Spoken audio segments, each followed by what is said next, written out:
Okay, looks like I'm live. Greetings, loyal viewers. This is Jim Casey, the Talk TV reporter, live at the scene of the Spite House. And today, that's where we're going to start the stream. I brought some cheat sheets with me, so if I start fumbling around like I'm looking at cheat sheets, I am. But this is going to be about a 2-block walk and probably about a half an hour. And we're just going to get a few details in of some Huntsville history. Now this they call the Spite House, and you'll notice looking at it that it tends to be a little bit taller on each of the 2 stories, and that's because that the floor on the bottom has a 14-foot ceiling and the floor on the 2nd floor is a 16-foot ceiling. Well, this was built by a fellow named Joshua Cox, and let's see, in 1824. And it is said that Joshua built this house to spite Pope Leroy Pope. Now, Leroy Pope was probably the most important figure in Huntsville history next to John Hunt, sometimes called the father of Huntsville. And he came to Huntsville in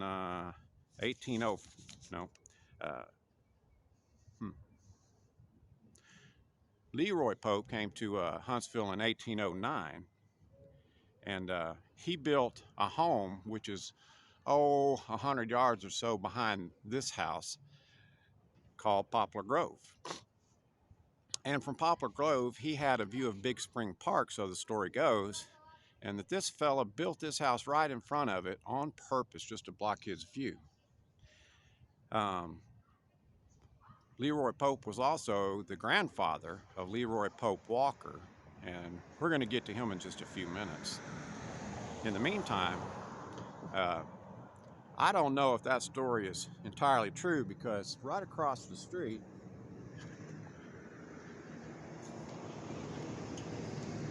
is the First Presbyterian Church. Now, the First Presbyterian Church was originally built in 1822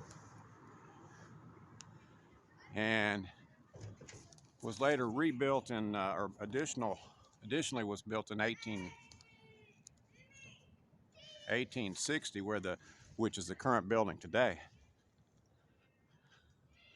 I can get a shot of that. And I sometimes wonder,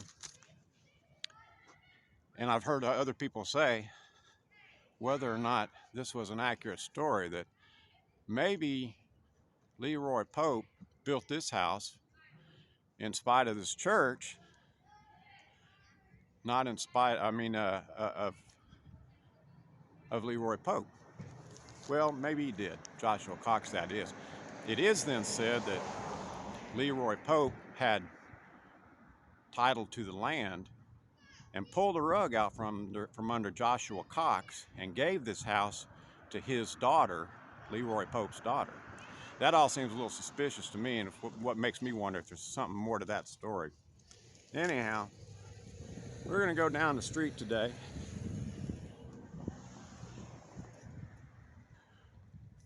When I first started these live broadcasts, Walkabout in Huntsville, I thought to myself that I would do maybe a 1-hour breeze through in downtown, remembering just to see some of the new things that are being built, the mixed use, the growth, development, just to show off a little bit of what's in downtown Huntsville. And I was quickly reminded that there is an enormous amount of history in downtown Huntsville. That's really quite amazing. And so, little by little, I decided, first of all, nobody wants that much historic information in an hour or 2-hour walkthrough. In the second place, it'd probably take me 4 hours to do it. So I decided to do it in smaller sections of a block or 2 at a time, and to get some of these historic landmarks that are here. This is the Weeden House. This is a museum today,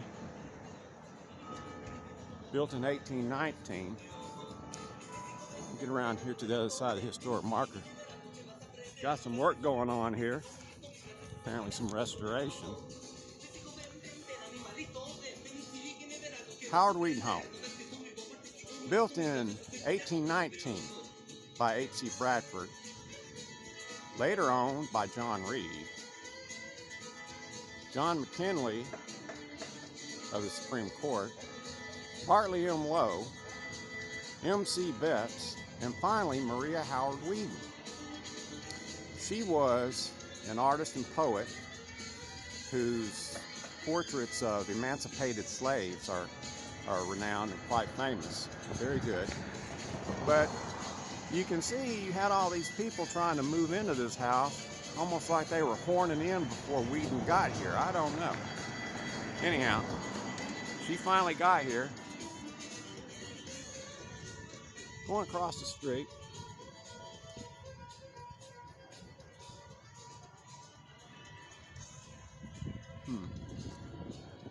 How many streets to cross at once?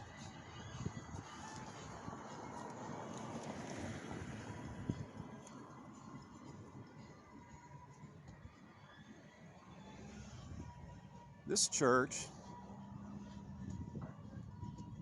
is the Church of the Nativity Episcopal, and it's said to be an example of Gothic Revival. I could probably agree with that.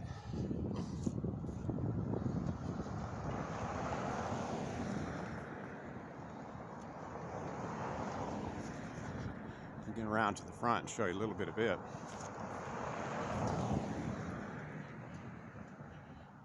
It is an interesting building, although I'm not aware of much Huntsville history is necessarily associated with it. Exactly. I'm sure famous figures have been in attendance here.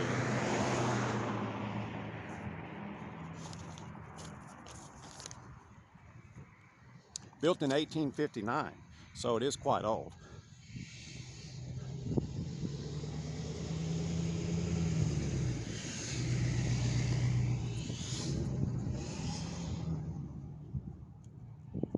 Get a little better lighting from this direction. And get the historic marker here. I want to get a screenshot if you want to read all of that. And this is not the direction I'm going today, but I'm going to come over here just to show it to you. We're almost on the square in downtown Huntsville.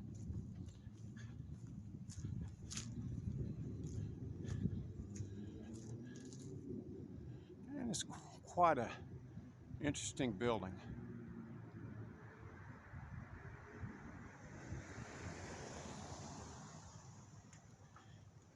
You know, I titled this stream, I called it entertaining, and that might not be exactly what I meant. On the other hand, I also said war. And you know, they say war is a whore. And maybe I spelled it wrong, I don't know. We're gonna walk across the street again.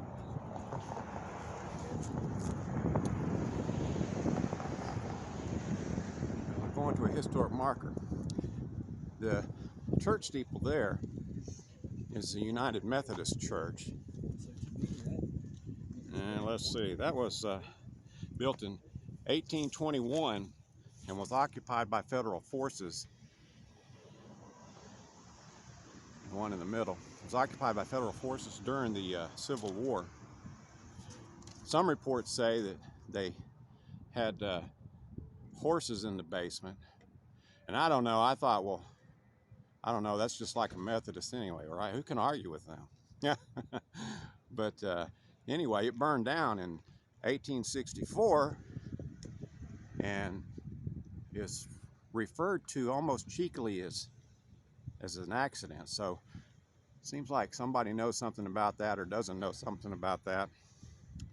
In the immediate distance to the right of that church is the Huntsville Times building, built in 1828. That's where we already talked about Jacob Emory Pierce. He got pissed off about the Russell Erskine building being taller and decided to get one more story. People say his elevator didn't go all the way to the top. And over here, I'm going to just mention This is the central YMCA building, built in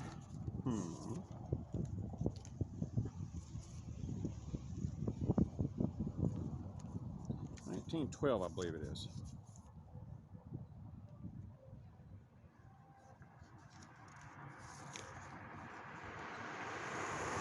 Yeah, 1912.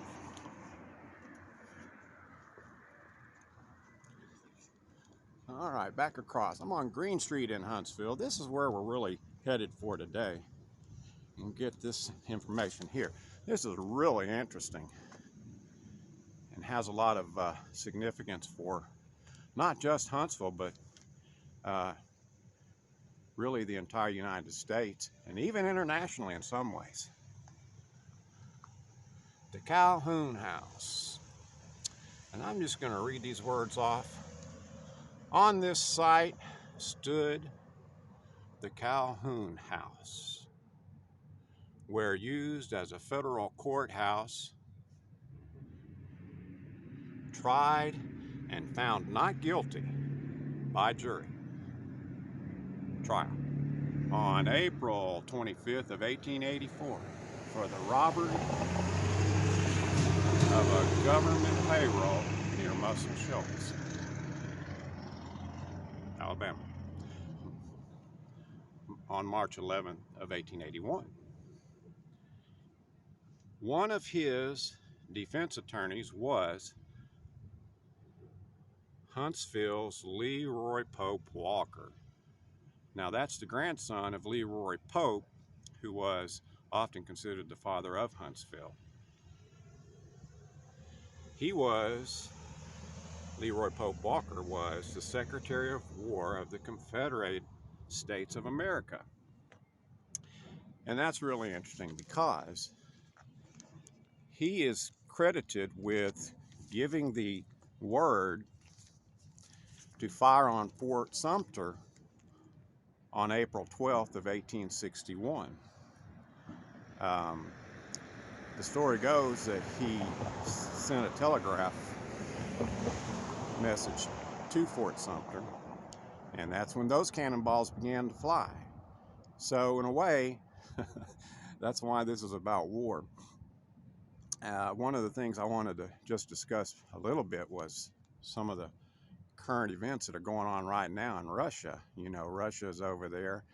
And when you talk about the cyber attacks that occurred last week, and you hear President Biden talking about, we know this and intelligence said that, and they've been communicating, and Vladimir Putin is saying we're sticking to the plan as if we know what that plan is.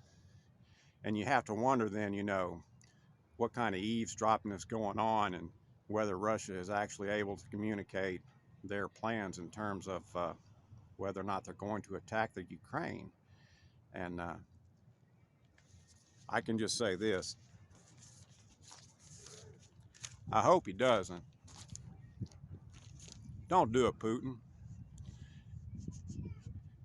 If he does do it, we might want to tell the Ukrainian people that if they want somewhere to send some of their women folk for get them out of harm's way, we can probably handle some of that here. But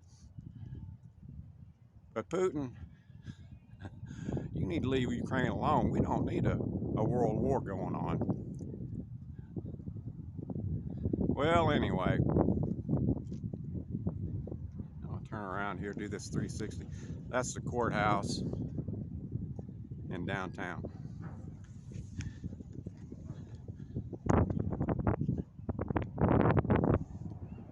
And this has been Jim Casey, the Talk TV reporter, in downtown Huntsville at the scene of the trial of Frank James. Y'all have a good day, and thanks for watching.